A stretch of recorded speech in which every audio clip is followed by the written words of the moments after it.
Halo semuanya, pernah kepikiran nggak sih kalau hal-hal yang kelihatannya sepele di sekitar kita, misalnya kotoran seekor burung, atau bahkan bentuk menara masjid, itu sebenarnya bisa nyimpen cerita yang luar biasa dalam? Nah, dalam pembahasan kali ini, kita akan coba belajar bareng cara membaca tanda-tanda tersembunyi itu. Siap? Yuk kita mulai. Oke, kita mulai dari pertanyaan yang jujur aja ya, kedengarannya agak aneh.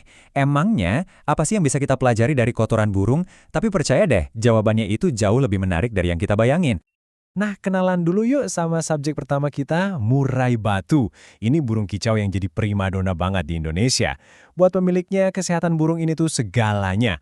Dan kuncinya, yaitu tadi, tersembunyi di tempat yang paling nggak kita duga.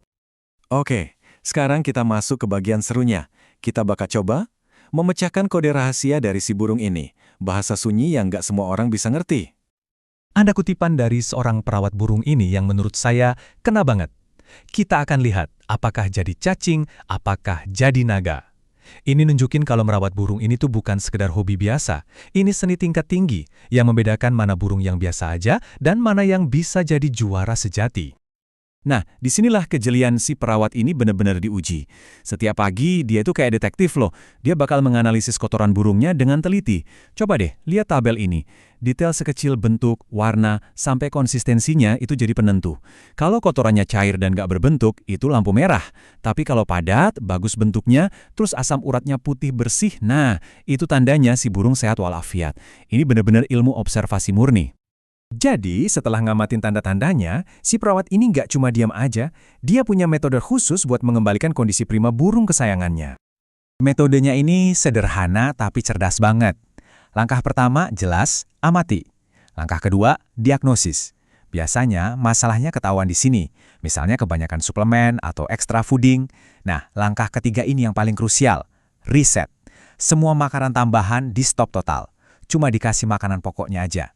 Tujuannya? Supaya sistem pencernaannya bisa pulih secara alami, balik lagi ke setelan pabrik tanpa perlu obat-obatan kimia. Oke, kemampuan buat baca tanda-tanda sekecil ini, buat ngerti kondisi seekor burung, luar biasa ya.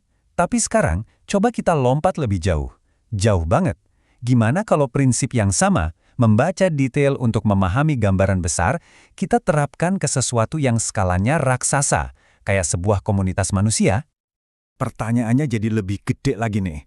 Gimana ceritanya kalau kita bisa mendiagnosis denyut nadi sebuah komunitas, bukan dari warganya, tapi justru dari bangunan-bangunannya? Seolah-olah bangunan itu makhluk hidup yang bisa cerita. Nah, untuk menjawab itu, kita pindah ke studi kasus kedua. Kita akan lihat Masjid Baitur Rahman di Surabaya, Indonesia. Kalau kita lihat di permukaan, ini data-data dasarnya. Lokasinya di mana, diresmikan kapan, kapasitasnya berapa, arsitekturnya gimana. Kelihatannya biasa aja kan? Tapi sama kayak kotoran burung tadi, ini baru kulitnya aja. Cerita yang sebenarnya tersembunyi di balik angka-angka dan fakta ini. Yuk, sekarang kita mulai baca arsitekturnya. Kita coba gali makna di balik desain dan fungsi masjid ini. Disinilah semuanya jadi menarik. Tapi sebelum itu, ada satu kata kunci yang harus kita tahu, pancalan. Ini bukan sekedar alat biasa ya. Buat para nelayan di Kenjeran, pancalan ini simbol kehidupan, alat yang mereka pakai sehari-hari untuk mencari nafkah dari laut. Penting banget buat mereka. Dan disinilah kita nemuin tanda pertamanya yang keren banget. Lihat deh, menara masjid setinggi 40 meter itu. Ini bukan menara biasa, bentuknya sengaja dirancang mirip banget sama pancalan. Ini tuh semacam pernyataan visual yang kuat, sebuah cara untuk menanamkan identitas nelayan lokal, kebanggaan mereka, langsung ke jantung arsitektur komunitasnya. Tanda berikutnya gak kalah penting. Coba kita lihat fungsi masjid ini.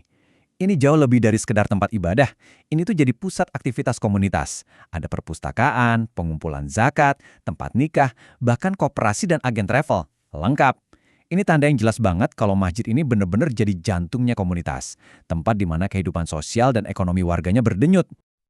Oke, sekarang saatnya kita gabungin dua cerita yang kelihatannya beda banget ini. Disinilah momen ahanya, di mana semuanya jadi masuk akal. Dan disinilah kedua cerita kita ketemu. Di satu sisi, ada kotoran burung, sebuah tanda yang mengungkap kondisi internal si burung, kesehatan fisiknya. Di sisi lain, kita punya menara masjid, sebuah tanda yang mengungkap identitas eksternal sebuah komunitas, warisan budaya mereka. Skalanya beda jauh kan? Burung dan bangunan. Tapi intinya sama, detail kecil yang menceritakan kisah besar. Jadi pada akhirnya, si perawat burung dan si arsitek masjid itu sebetulnya melakukan hal yang persis sama. Mereka sama-sama pembaca yang jeli, mereka menafsirkan bahasa sunyi yang tertulis di dalam detil-detil kecil untuk memahami sebuah gambaran besar yang utuh. Nah, sekarang giliran Anda. Saya mau ninggalin satu pertanyaan buat kalian renungkan. Coba deh lihat sekeliling kalian sekarang. Di tempat kerja, di rumah, di jalan yang biasa kalian lewati. Tanda-tanda apa sih yang selama ini mungkin luput dari perhatian? Kira-kira cerita tersembunyi apa yang nunggu buat kalian baca?